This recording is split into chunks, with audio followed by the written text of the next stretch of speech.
Y en un avión el tiempo corre más lento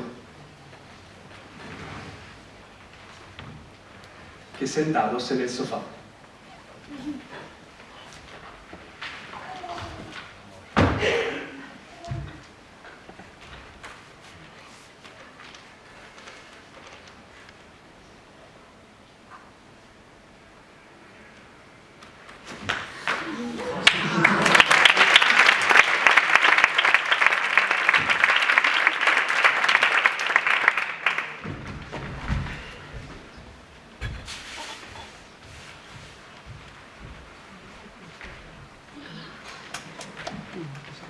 El tiempo es relativo.